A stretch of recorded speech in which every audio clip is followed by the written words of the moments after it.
恭敬大德善听，为此法会济一切众生，请转妙法轮教导我们如何了生脱死，离苦得乐，顺真无生。Will the Shankar with great virtue, out of compassion, for the sake of this assembly and all living beings, please turn the wonderful Dharma wheel to teach us how to live suffering and attain peace and end birth and death, and quickly realize non-birth. Namo tassa bhagavato arahato samma sambuddhassa. Homage to the blessed, noble, and perfectly enlightened one. Namo sadanto sucheto ye alahati sanmiao sanbuddho che. 无上甚深微妙法，百千万劫难遭遇。我今见闻得受持，愿解如来真实义。Supreme and wondrous Dharma, subtle and profound, rarely is encountered, even in a billion eons. But now we see and hear it and accept it reverently. May we truly understand the Buddha's actual meaning. Buddhas, Bodhisattvas, Venerable Master, and all good knowing advisors, Happy New Year. It is year 2022. I just had to make sure I got the year right. And let's chant Medicine Master Buddha's name 7 times before we get into the class today. Okay, I'm going to invite everyone in putting our palms together. Namo, quelling disasters, lending life, medicine master, Buddha Namo, quelling disasters, lending life, medicine master, Buddha Namo, quelling disasters, lending life, medicine master, Buddha Namo, quelling disasters, lending life, medicine master, Buddha Namo, quelling disasters, lending life, medicine master, Buddha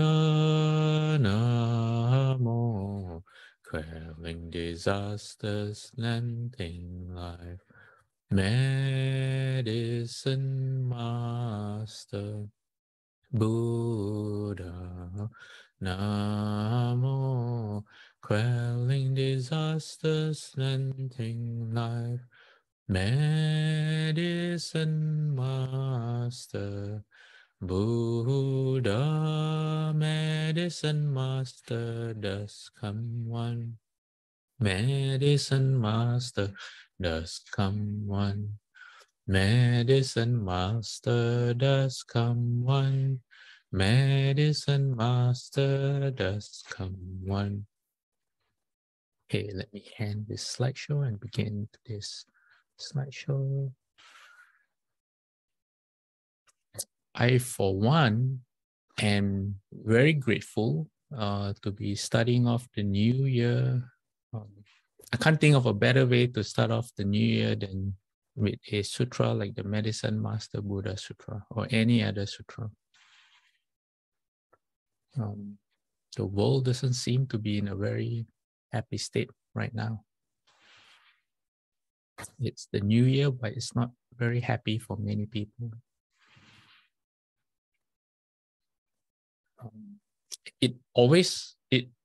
The world isn't always like this. And I'm not speaking about recent history. There are times when I'm not sure if we have enough time to cover that today, but I have in my slides on today's topic about how human life has been very, very different, and will be very, very different as well. It's very interesting. I hope we have enough time to get to it today. If not, then we'll continue next week. And I know last week I said that we will go into the heavens, but in my I changed my mind. We will still go into the heavens, but instead of let me change my slide and then I'll explain. What we'll do first is we'll look at a wheel-turning king, or Chakravartin in Sanskrit. Who gets to be a wheel-turning king is only when a Mahapurusa person is born. What is Mahapurusa? Maha means great, like Mahayana, Maha, and then Purusa, I guess, means a person. So it can only happen when a great person is born, and it's the highest position a human can achieve. If you want to be the ultimate human, this is it. Is a Mahapurusa. And you are so full of blessings that you are born with the 32 major marks and the 80 secondary marks, okay? And if you are born in this way, you only have 2 career options in your life, okay? You can either be a wheel-turning king, or if your conditions are right, then you leave home and you become the Buddha, just like Shakyamuni Buddha. So there's a story here about how Shakyamuni Buddha will receive a prediction, and I'll come to that. So a Mahapurusa, or a great person, is endowed with 3 qualities, which is wisdom, compassion, and resolve. It doesn't give up, and rules over the entire world system. The world system is not, okay, why am I introducing or talking about wheel-turning king and not the heavens? Is because as a monk, I personally prefer topics that are directly related to practice, to the changing of habits from the unwholesome to the wholesome. But I also remember a time when I first encountered Buddhism where all I was interested in wasn't about precepts or, changing yourself or karma. All I was interested in were stories about ghosts and spirits and the heavens and the gods and all the stories that Shufu and the Buddha told. So it was very fun to, the last 1 week, as I was gathering materials for today's, and I think next week's class. And I thought this would be a very, very interesting topic to explore. And it has to do with practice as well, although fairly indirectly, or maybe directly, or maybe some of you may make the resolve and want to be a Mahapurusa, and which is a very good thing too, because it's very, very similar to becoming a Buddha, with slight difference. And it is said, just like the Buddha, only one wheel-turning king may appear in a world system at any one time. So this world system, or Chakravada, is not like it's a Buddhist world system. It's not like the world, the geographical, the world that we humans are aware of, like our green, the blue marble, the earth, with the sun and moon and stars and the Milky Way. In Buddhist cosmology, the world system is slightly different. It is made up of a ring of mountains, 8 ranges of metallic mountains that surround the actual world system. And this world system contains the desire realm. So the the 8 mountain ranges or rings, it look like a ring. They surround each other. Think of one like a Russian doll, where you open one, the biggest doll, then there's a smaller doll inside, and then you open the smaller doll, there's a smaller, even smaller doll, and then it goes all the way down to the smallest doll, like that. The 8 rings contain one another. The inner 7 rings are the dwelling places of the gods in the heavens and also the yakshas. And then right in the middle of the ring of mountains is what is known as Mount Sumeru, the range that is always referred to in the sutras. As you go through the different levels of Mount Sumeru, there are different beings that stay there, from the yakshas all the way to the heaven of the four great kings, and then above that are the other desire form heavens. And then in between each is very interesting. In between each mountain range are seas, are waters, where it is said that the water is not salty. So I guess it is okay, it's described as cold. That means cool, it's not warm. The water is very light, very subtle. It's sometimes described as almost to the point where it doesn't make you wet. It says even a feather can float on it. So maybe it's more like a fog or like a mist kind of texture. But they also say it's sweet and tasty, and it does not hurt the throat and stomach. Why do they say this? It's because there's a great sea that surrounds the 7 range mountains, and that sea itself is salty, just like our any normal sea that we have, the Atlantic Sea, Pacific Sea, South China Sea. Whereas these 7 inner seas are not salty at all. Yeah, and apparently there are 2 clans of dragons that live, 2 different types of dragons or families of dragons that live in this sea. Yeah, so from the inner seas, the 7 inner seas, we move to the great ocean, they call it. Sometimes they call it the 4 oceans, because they just like how Earth, our oceans are one big mass of water, but we divide it into different names. So the great ocean is sometimes divided into the 4 great oceans, corresponding to the 4 different continents. And this ocean is also home to many asuras, dragons, gandharvas. They say a lot of sea monsters live in there, and it also contains many treasures, like valuable jewels, and this is going to be important for our topic for today. And these 4 great oceans also contain the 4 continents. First is Jambudvipa, which is located in the south, and this is where humans live. And right in the middle of Jambudvipa is where the Buddha always realizes their enlightenment, right in the center of Jambudvipa. So Jambudvipa is very important. And then to the east is Videha, another continent. It is inhabited by humans who are about 12 feet tall and live up to 250 years. And then in the west, there's a continent called Godania. People are about 24 feet tall, so twice the height of the east continent. And they live for 500 years, which is double the lifespan as well. And it is said that this land, there's a special cow. There's a wish-granting cow that gives you whatever you wish. Yeah. So Melinda asked if we can show the picture of the world system. Okay, let me see. I did not prepare that, because this was just supposed to be a footnote. But let me see. Give me a minute. I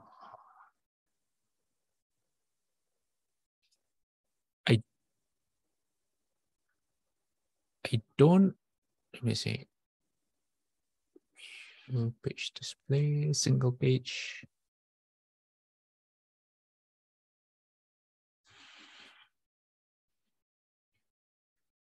Okay, yes, I do actually. All right, if you look at your screen and let me, all right. So, so it says the central circle represents Mount Semeru. This is slightly different spelling. This is in Pali. And then the circles are the mountain ranges, and then the blue areas are the sea. So you see there's the inner rings, the inner blue circles, those are the inner seas. And then the big blue circle circling everything else, that's the salty sea. And then you have the 4 alphabets, A, J, V, and U. Those are corresponding to the 4 continents, which we are talking about right now. So, but they're in Pali. Let me see, Godania. So let me see, okay, so this is Deha. Oh, Jambuwitpa. Okay, I'm not sure. Maybe I have it wrong. So this is supposed to be Jambuwitpa. And then Uttarakuru is supposed to be in the north. Oh, yes, correct. So this is north, Uttarakuru. This is where we are, and this is where the Buddha gains his enlightenment, right in the middle of Jambuwitpa. And then Godania is in the west, which is here. And this is where you get that magic cow. And then in the north, oh, I'm a bit confused. Okay, anyway, Uttarakuru in the north, people are almost 50 feet tall, and their lifespan is about 1,000 years. It is said that their language is very unpleasant to hear. I think, sometimes people, when they speak, they sound like they're shouting or something. So that's what they say. Is they said about the language of the Uttarakuru people. Apparently, Uttarakuru does not have the Dharma present over there. And a world system also contains the 6 desire heavens, and then they also have a sun and a moon. And let me see if I have the picture. This is a cross section of what it looks like. There's a like a physical ground, the earth layer, which is supported by a caustic water layer, and which is further supported by a vapor layer. And then if you look at right on top, there are the different mountain ranges that are represented by the triangles. And let me see if...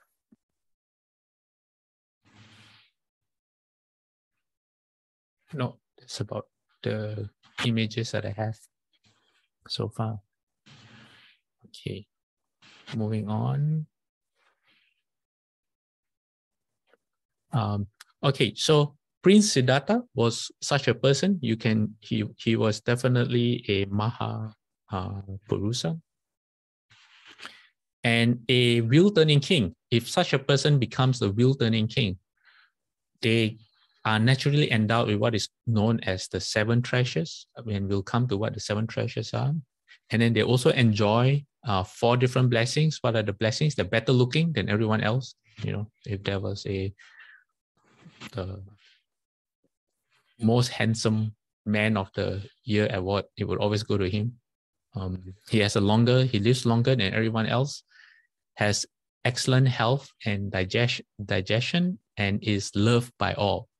Yeah, there's a story where a wheel-turning king was driven on a chariot through the city, and the people asked the charioteer to slow down so they could look at the wheel-turning king for a longer time. That's how good-looking he is. He will have more than 1,000 sons, and all his sons are all heroes who will defeat all hostile enemies. And he acts for the welfare of others as well as his own, and he enjoys the most joy and pleasure that any human can possibly enjoy. He enjoys it. Yeah, so that's a Mahapurusa. So when the Buddha was born, when Prince Siddhartha was born, there was a advisor to Prince Siddhartha's father, and his name was Asita. And Asita wasn't an ordinary person. He was really accomplished because he had mastery of all the 8 dhyanas or jhanas. And it is said that every day after he has a single meal, he will then go to the heaven, the Triumtrimsha heaven, and enjoy himself there. And that's how accomplished he is. So one day he was in the heaven, Triumtrimsha heaven, and he heard the gods were all rejoicing. And what were the gods rejoicing? Okay, this is his description. He says, full of joy were the company of devas delighted, together with their Lord Shakra. Dressed all in the purest white were the devas, waving cloth banners and making great praise. This was seen by Asita during his days abiding. Seeing the devas with joyful hearts exultant, Asita, having paid his respects, spoke thus. Why is the company of devas so exceedingly pleased? On account of what do you wave cloth with great delight? It says, even when there was battle with the Asuras and victory for the Devas, there was not such joy in the company of Devas. What wonder have you seen that you wave those cloths so? They are shouting, they are singing, they are crying out, they are waving their hands and dancing about. I ask you, dwellers on Meru's peak, quickly resolve my curiosity. So you're seeing all the gods celebrating. And the Devas reply, it says, a bodhisattva or bodhisatta, a peerless gem, has been born in the human world for its happiness and well-being in the Sakya country in the village of Lumbini. It is because of this that we rejoice. He is supreme among all beings, the highest person. He is the Lord, the greatest of all mankind. In the forest of the seers, he will set the wheel turning, like the lion, Lord of beasts, uttering his mighty roar. Okay. And let me see. Okay, so when so what happened was Asita, then he went to the king's palace where Prince Siddhartha was born, and when he examined the prince, he gave a prediction because he could see the prince having the 32 great marks and 80 secondary marks, and he told the king that your son is going to be a Buddha. And then he cried. Asita after that cried. He was happy first, and then he cried, which alarmed the people in the palace because they were also rejoicing. They had a prince being born.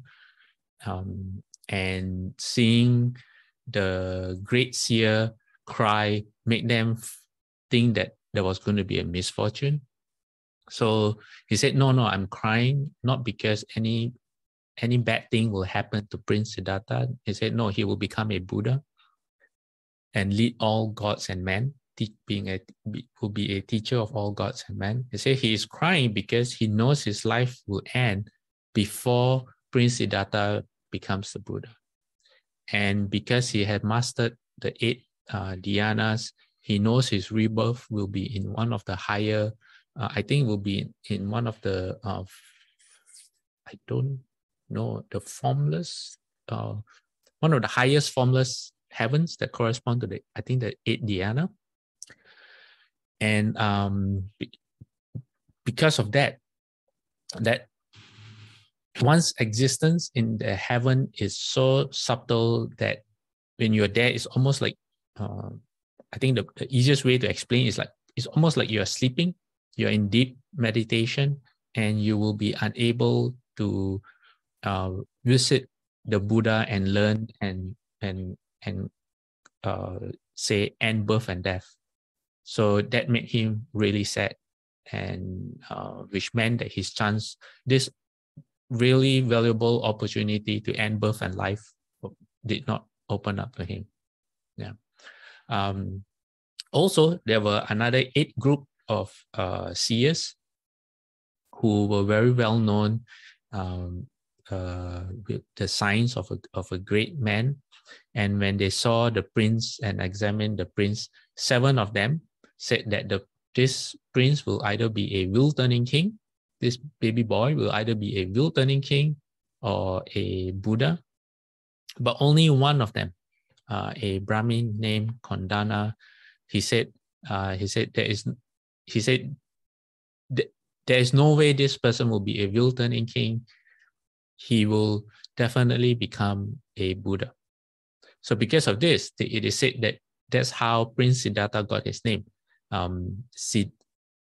Siddhartha comes from the word Siddhi, which means every success, like for sure to succeed. That's what Siddhi means. So that's what Prince Siddhartha name means. So what are the 7 treasures that appears to a wheel-turning king? Okay. The first one is very similar to how when they say the Buddha turns the wheel of Dharma, but this is actually a physical wheel. It is said a marvelous wheel appears in the sky, signifying the rule of the wheel-turning king. When he's ready to become the wheel-turning king, the wheel appears, and the wheel actually helps him rule over the entire world system. So the wheel, this is where all of you can use your imagination. It says the wheel has a nave. What is a nave? A nave is the hub or the middle of the wheel. It's made of sapphire, and it has tubes of silver in the middle. And where the tube meets come out from the hub, there are decorative silver plates that have inscriptions. And then this in turn is surrounded by 1,000 spokes made of the 7 precious things, which is gold, silver, pearls, rubies, lapis lazuli, coral, and diamond. And then likewise, every spoke at the end where it meets the rim is decorated with inscribed jewels, not just jewels, but jewels that have inscriptions on them. And I'm not sure if it's inscribed with like a language kind of thing or with filigree, those intricate patterns. And then the rim or the outer wheel itself is made of dark red, smooth, pure coral, and has also inscribed joints of red gold. Okay, and then that's not the end of the wheel. It says every 10 spokes, there's a coral bowl with a hole like a flute. And then when wind moves through it, or I guess when the wheel moves, travels in the air, this wheel can fly. It's a magical wheel. There's lovely music is played, like music from a 5-piece orchestra. And when it first appears, the people in the cities who see it say some mistake it for the moon, something is the sun, some people think that it's a heavenly palace that belongs to a god. So what happens is when the wheel appears, the wheel is able to transport. I'm not sure the wheel is able to transport, but it's described as the king and the army is then travels with the wheel to the 4 continents, where it goes to the first continent, and then all the rulers from the continent see the wheel, they come out, and then they pledge their allegiance to the wheel-turning king. And then the wheel-turning king gives them advice on how to rule their countries righteously. And after that happens, this wheel then goes into the sea. Remember the salty sea, the 4 salty seas that we explored earlier? The wheel goes into the sea, and just like how in the Bible you have when Moses meets the Red Sea, and then the Lord or God parts the Red Sea for Moses and his group of people. That's what the wheel does. The wheel enters the sea, parts the Red Sea, and then it says the water become like walls of sapphire. And why it does that is to reveal all the treasures in the sea. And then so that the king and his retinue can all go down and collect as many jewels as they need to govern the country.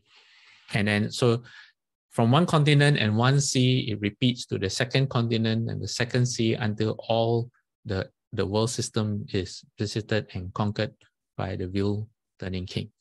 Yeah.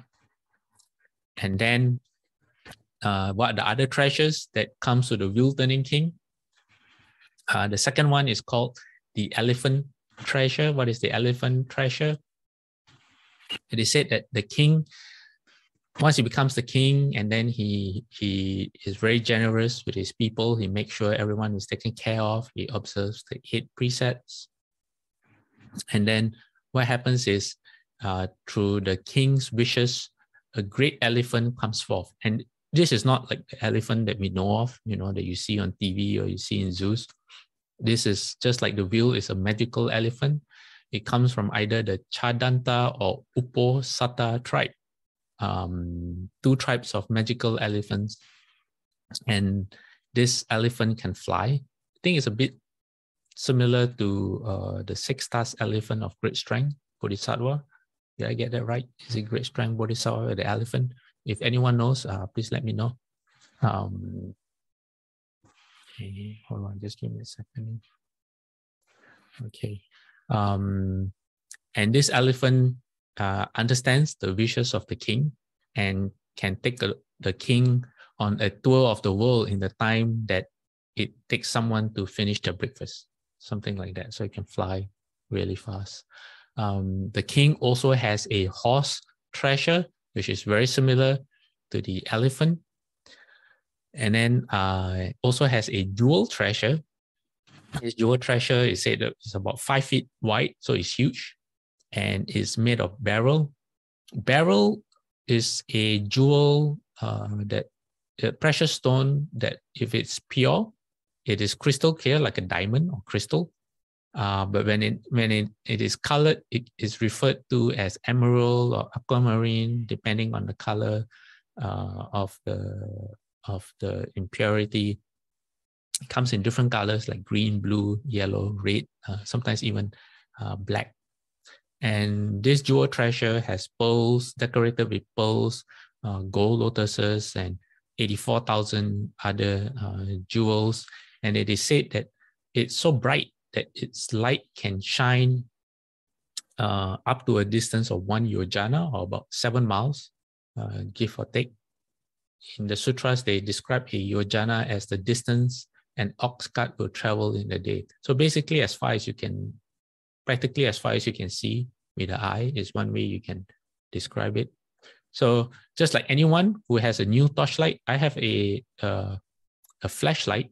It's very, very small. It's like the size of 2 batteries, but it's very, very powerful. It is said that it can get up to 700 or 750 lumens.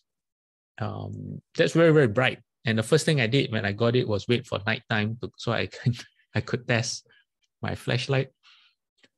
So it is said that when a wheel turning king gets their jewel treasure, that's what they do too. They wait for night and then they take out the jewel and they shine it at night to see how far the light can shine. Okay, what's the next treasure? The next treasure is a woman treasure, which means that the king is able to get himself a queen that measures up to him. So this queen will be, they say, is always someone that's very lovely, amiable, that's fair, excellent, always described as not too fat, not too thin, not too short, not too tall, not too dark, not too pale.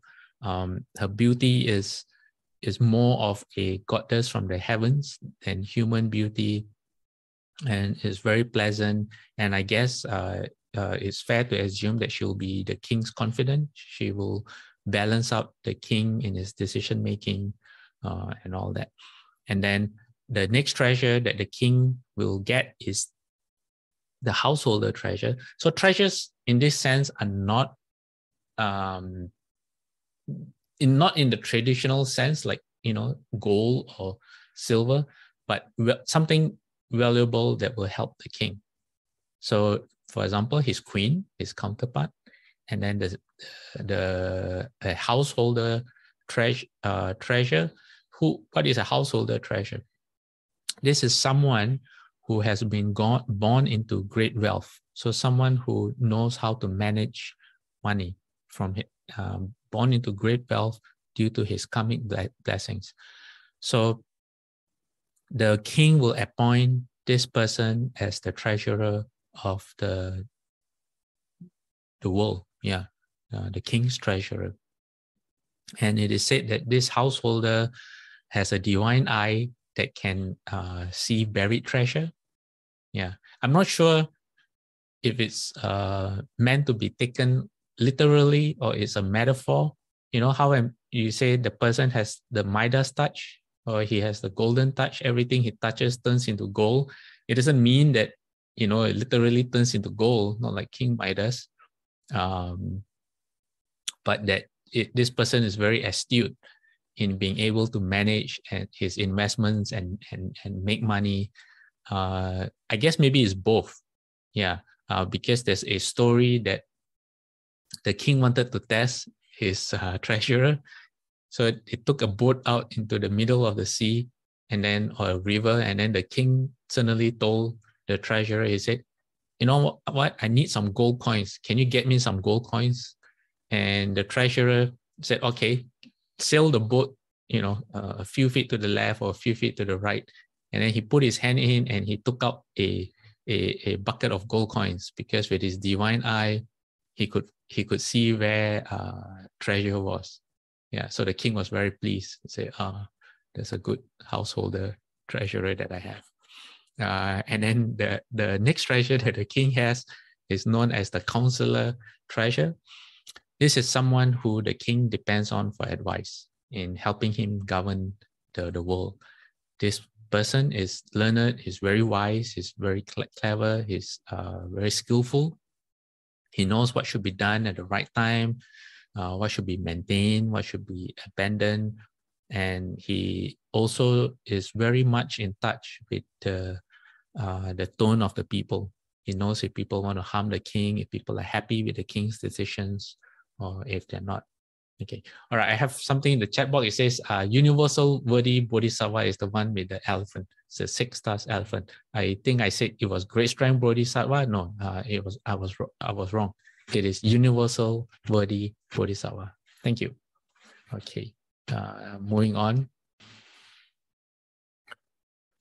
Okay, this is the Mahaparinibbana Sutta, which is the last sutta that the Buddha spoke, or last days, also known as last days of the Buddha. And in this sutta, the Buddha spoke about one of the previous wheel-turning kings, King Mahasudassana. So this section is a very long sutra. This section of the sutra begins like this. The Buddha is highlighting 4 rare and superlative qualities of a universal monarch or a wheel-turning king. And it says, what are these 4 rare qualities? It says, if people want to go and see the wheel-turning king, they become joyful on seeing him. And when the king speaks, they are joyful by what he says. And when the king is quiet, they are disappointed. So it says,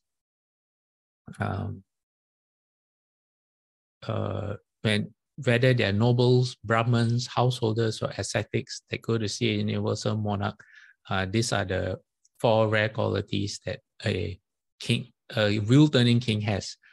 And what he does next is he praises Ananda, Venerable Ananda. He says, Ananda is just the same way, because Ananda, being the Buddha's attendant, would receive the Buddha's visitors first.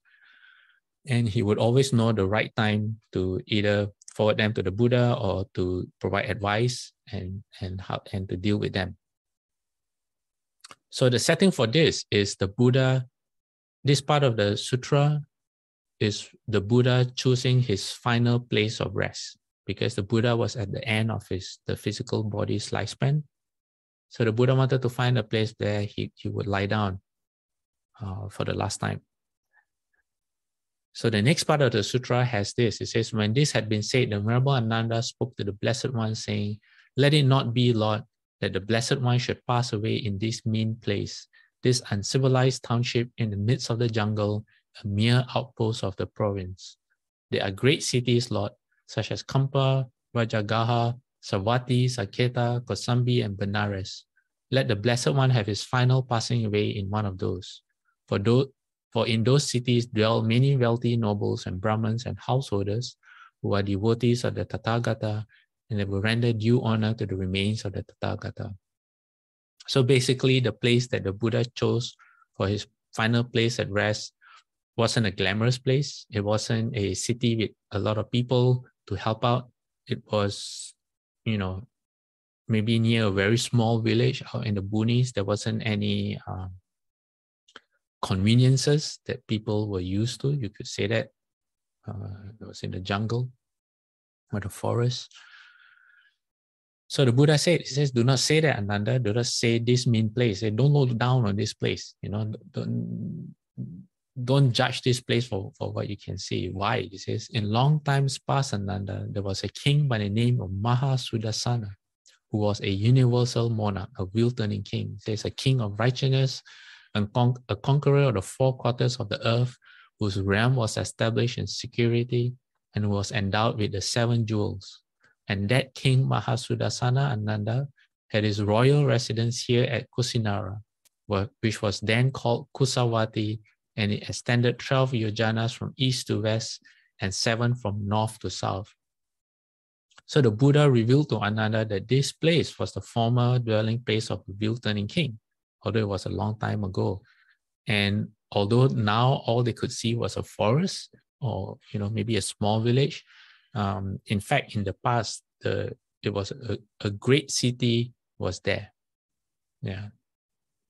So, which leads us to the Mahasudana Sutta, which is all about this particular wheel-turning king that the Buddha just told Ananda about. So how does it go? The Buddha, I'm not sure the Buddha actually says once upon a time, but he could have. But this is how it's translated, this sutra. Just like a story, it says, once upon a time, there was a king named Mahasudassana. Before I forget, the Buddha, I think, is one of the greatest storytellers of all time, if not the greatest. All the amazing stories in the Dharma that we have, most of it comes from the Buddha. Just like this, he finds a suitable time and he tells a story, but it's always a true story. It comes from his past lives or someone else's past lives. That is full of principle and is usually very interesting, and that's how the Buddha he uses stories as a teaching aid for people to learn. Okay, so what does this story say? It says this king's dominion extended to all 4 sides, it means all directions, and achieved stability in the country, which was called Kusinara. Which now they're in a place called Kusinara, but at that time it was named Kusawati. And then the distance the city covered was 12 leagues, and it was successful, prosperous, full of people, plenty of food.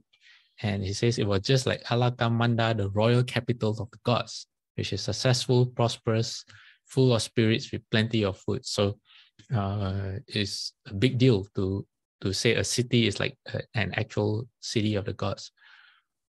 Shakyamuni Buddha actually said that this city had 7 protective barriers that were made of the 7 precious materials.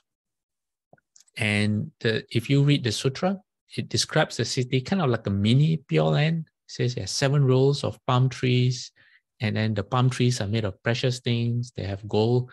There are golden palms with silver leaves, silver palms with golden leaves, crystal palms with beryl fruits, almost like how the Pure Land is described. Yeah. So I'm just sharing an excerpt of the sutra. So this part of the sutra says that on a 15-day Sabbath, was it last week or 2 weeks ago, we looked at auspicious dates, and it is a theme that's consistent with throughout time in the Dharma. So on the 15th day of the, probably we will call it the 15th day of the lunar calendar, the king had bathed himself, and then he went into his palace to observe the Sabbath, or you could say he observed the 8 precepts. And then he saw the veil treasure. The veil treasure appeared to him, complete in every detail. So seeing this, the king thought, I have heard that when the heavenly wheel treasure appears to a king in this way, he becomes a wheel-turning monarch. Am I then a wheel-turning monarch? So he's not sure, but he knows the story. I think it's like if you can pull the sword from the stone, what sword is that? It's not called Lancelot, is it? Then you become the king. And I think that's how the legend of King Arthur, he managed to pull the sword from the lake. He was one deemed worthy and he became king. So similarly, when King Mahasudasana was worthy, the time was right, the wheel treasure appeared in front of him. And so then King Mahasudasana, rising from his seat and arranging his robes over his shoulder, took a ceremonial vase in his left hand and sprinkled the wheel treasure with his right hand, saying, roll forth, Excalibur, the sword Excalibur. Yeah, not Lancelot. I think Lancelot was one of the knights. Okay, so the, thanks, Wenbo, the Excalibur sword. So then the king talks to the wheel. He says, roll forth, O wheel treasure, triumph, O wheel treasure. So what happens is the wheel treasure rolls first towards the east, and then the king follows it together with his army of the 4 divisions. I'm not sure what the 4 divisions are, maybe cavalry and I don't know what 4 divisions are. It's all army, you could say.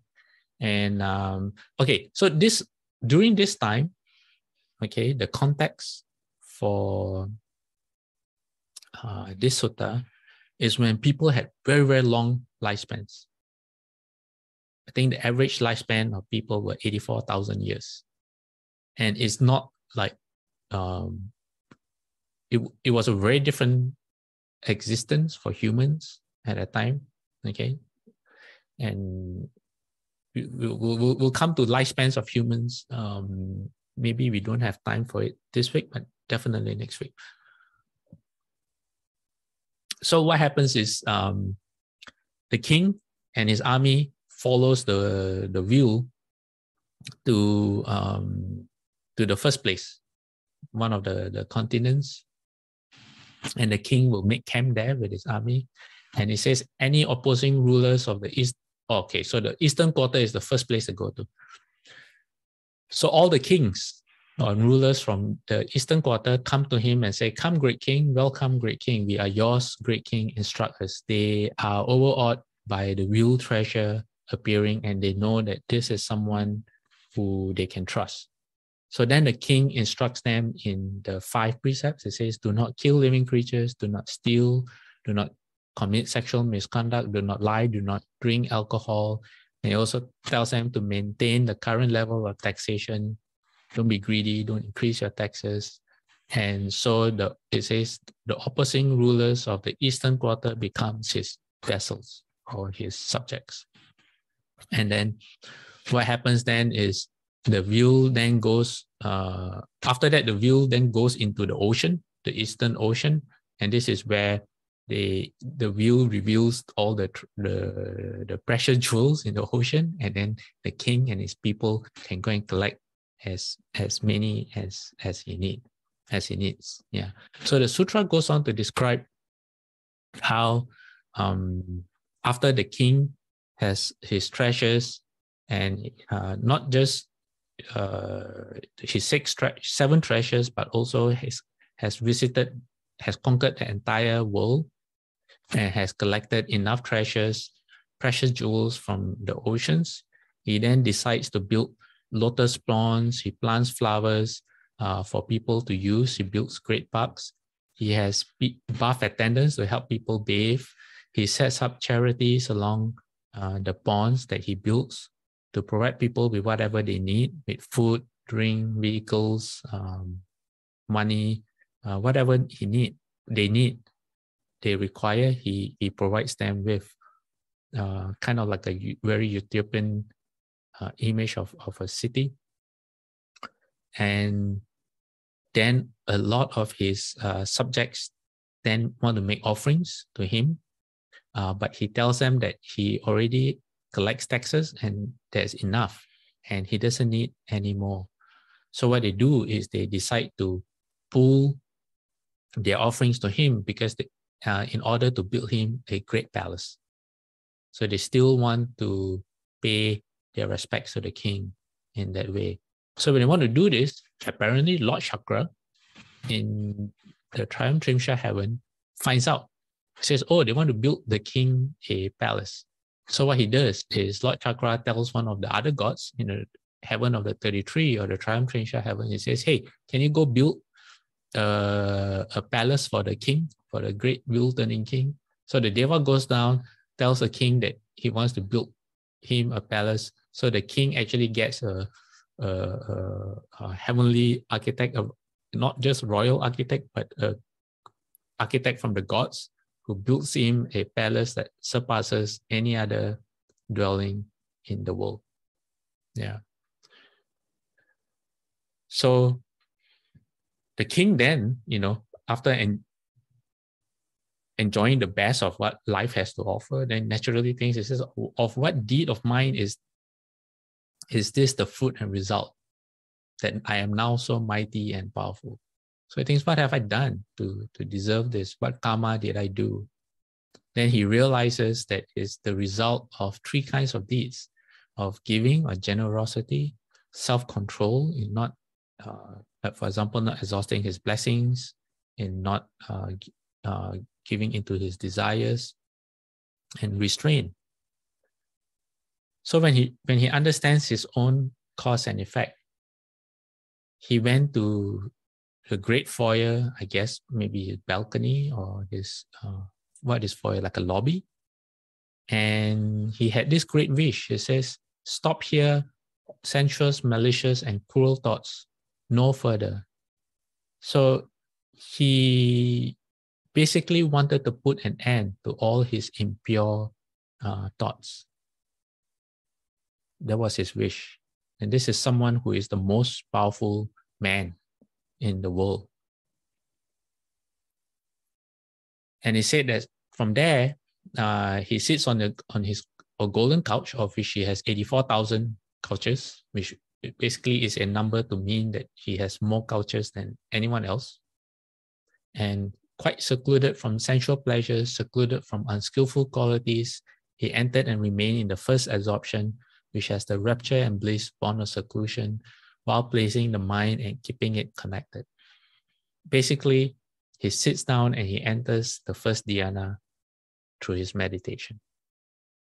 And the part while placing the mind and keeping it connected means that it is proper concentration, first dhyana. The mind is how you say? You're not sleeping, you're not like unaware.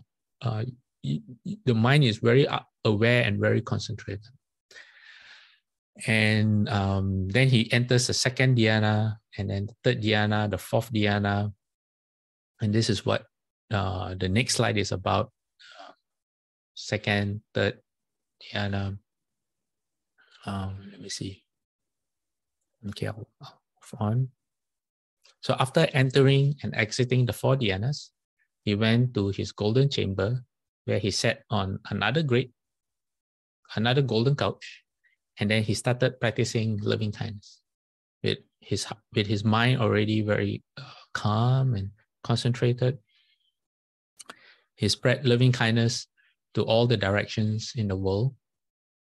Basically, he practiced the first of the four Brahma Viharas, or also known as abode of the gods. What is the other three? Okay, so there's loving kindness, and then there's compassion, and then rejoicing. Rejoicing means rejoicing in others' joy. And equanimity is the fourth one. And he did this for a very long time. Okay, the next part of the sutra says that after many years, many hundred years, many thousands of years had passed, Queen Subhadra, which was his queen, thought, it is a long time since I've seen the king.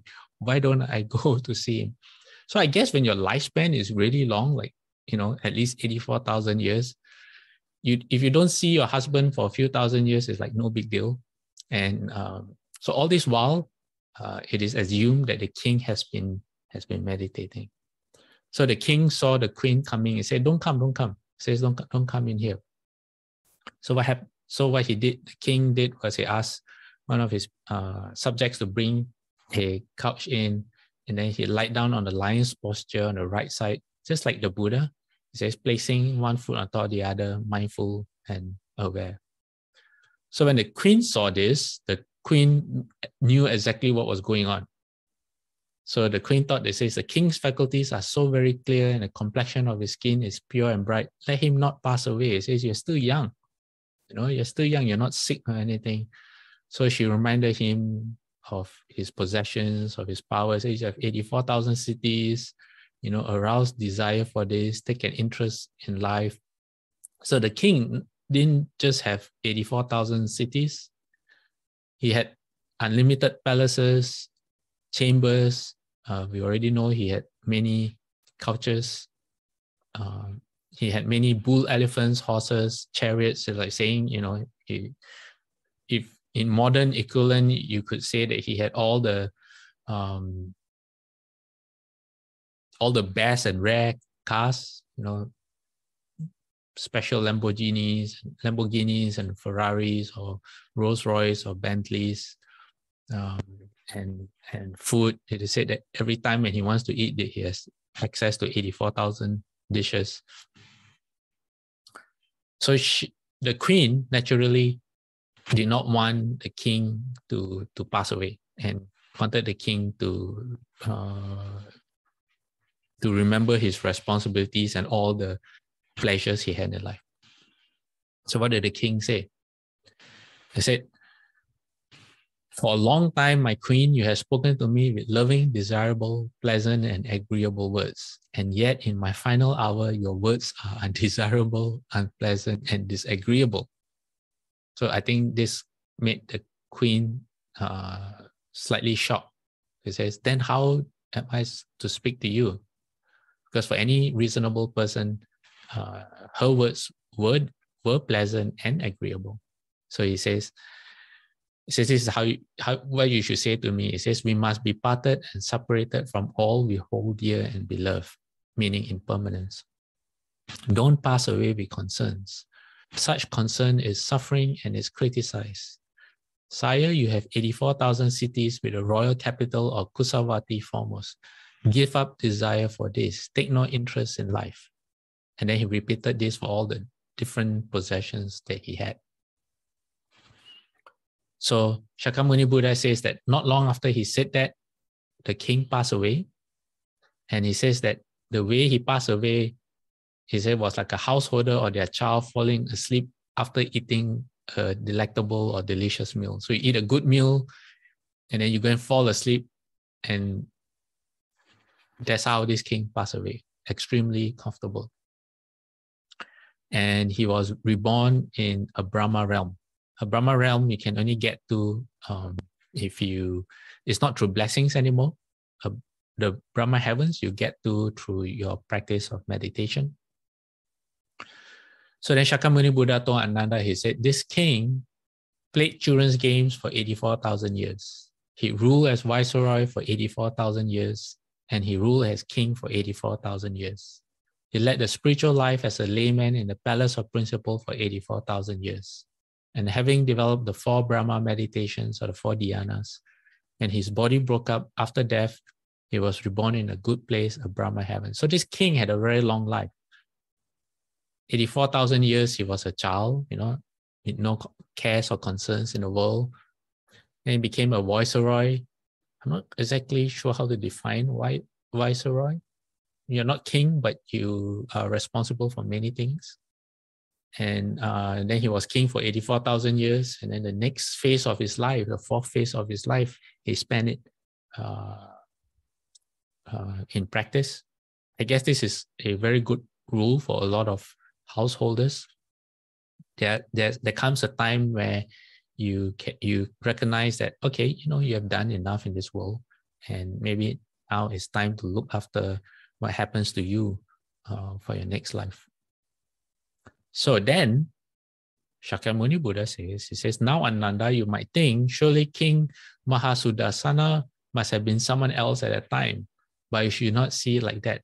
says, I myself was the king at that time. So in his past life, the Buddha was this king. Apparently, the Buddha had been wheel-turning kings many times. I don't remember the number, but this wasn't his first time. He was the wheel-turning king. And all those times, it wasn't really, his conditions were such that he was not ready to become the Buddha yet. So the Buddha explained to Ananda, he says, mine were the 84,000 cities. Says of all the 84,000 cities, I only stayed in one. Of the 84,000 mansions, I only dwelt in one. Of the 84,000 chambers or rooms, I only dwelt in the great one. Of the 84,000 couches, remember the couches? He said, I only used one. Of the 84,000 bull elephants, I only rode one. I'm not sure if he meant that throughout he talks about clothes. He says, all the 84,000 garments, I only wore one. I'm not sure if that meant that even as a king, he was frugal in that he did not wear something and then throw away, or that at any one time you could only be wearing one. He said that even for food, he said of all the 84,000 dishes, every time he ate, he only ate a serving of rice and suitable gravy. That's it. So basically, how much can a person consume? How much does a person need? In other words, yeah. So the Buddha says that, see Ananda, all those conditioned phenomena have passed, cease and perish. So impermanent are conditions, so unstable are conditions, so unreliable are conditions. This is quite enough for you to become disillusioned, dispassionate, and freed regarding all conditions. So this is coming from someone who, after enjoying the best in life, you have, as a wheel-turning king, you rule over the world system, you have everything that you could possibly need, all from your own blessings, and you see through it all. You see that it is impermanent. There is an end. Just as there's a beginning, there's also an end to all conditioned things. So this is the Buddha explaining his past life to Ananda. So he says, and he brings Ananda back to the present. He says, 6 times, Ananda, I recall having laid down my body at this place. So apparently that particular place, the Buddha had passed away in his past life 6 times. He says, and the 7th was as a wheel-turning monarch, a just and principled king, at which time my dominion extended to all 4 sides. I achieved stability in the country and I possessed the 7 treasures, meaning your achievements are the greatest in the world. No one else can do the same thing that you do. It says, but Ananda, I do not see any place in this world with its gods, Maras and Brahmas, this population with its ascetics and Brahmins, its gods and humans, where the realized one would lay down his body for the 8th time. So this is the final time. In other words, now that he is the Buddha, once his physical body ends, that's it. No more coming back.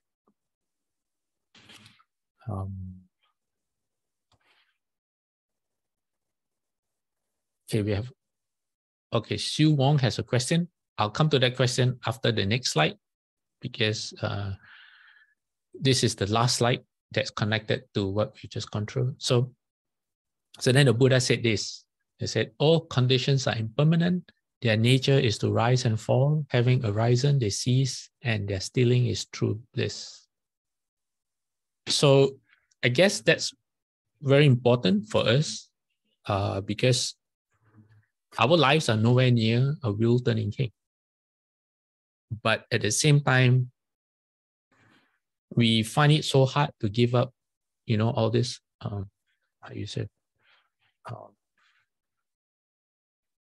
small satisfactions. We hold on, we get really attached to our things or the sense of who we are. And when the existence of these things get threatened, it fills us with a lot of suffering and affliction, but yet we still hold on to it.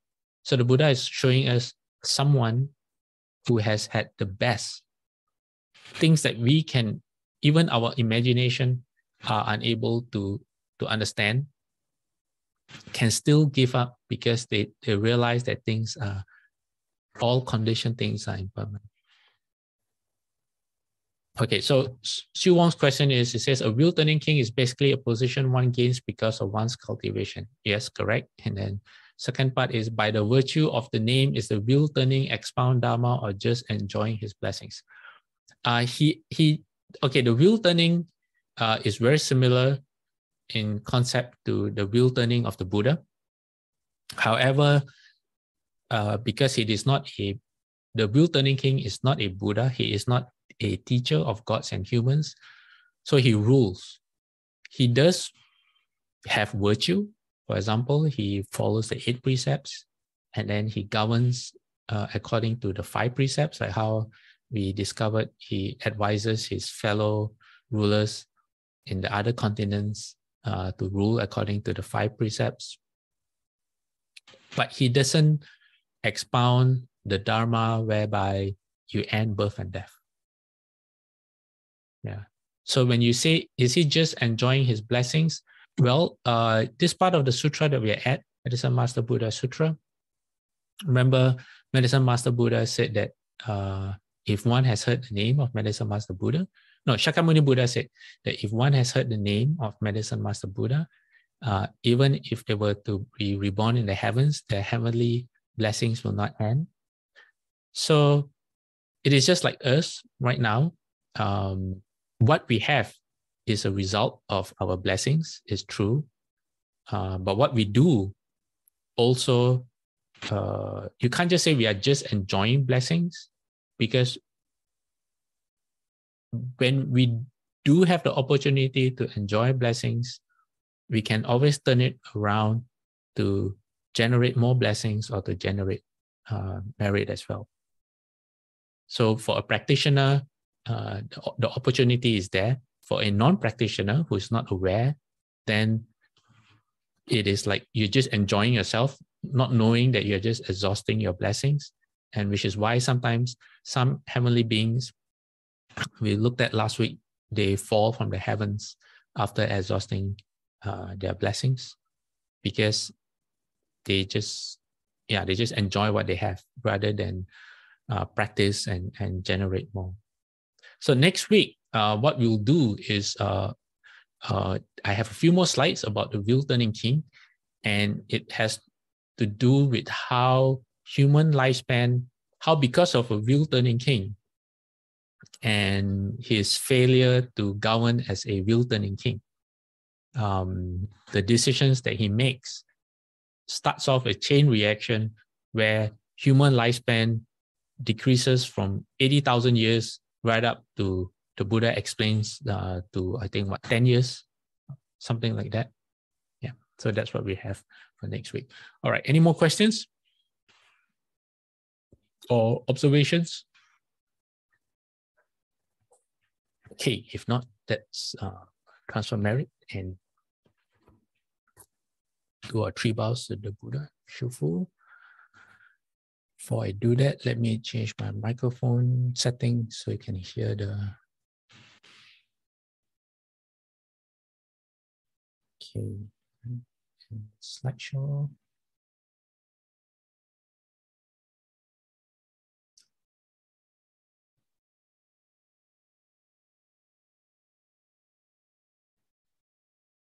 Okay, is everyone ready?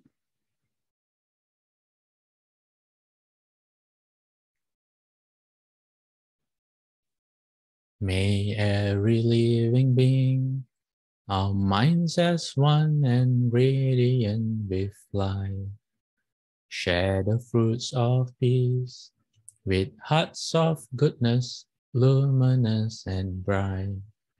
If people hear and see how hands and hearts can find in giving unity, may our minds awake to great compassion, wisdom, and to joy. May kindness find reward May all who sorrow leave their grief and pain. May this boundless light dispel the darkness of our endless night.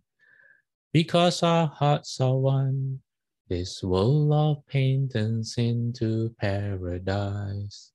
May all become compassionate and wise. May all become compassionate and wise. Okay, 3 bows to the Buddha. Second bow. Third bow. Half bow. Bowing respect to the rebel master. Second bow. Third bow. Half bow. All right, everyone. Amitabha, Happy New Year, and we'll see you next week. Cảm ơn Phật.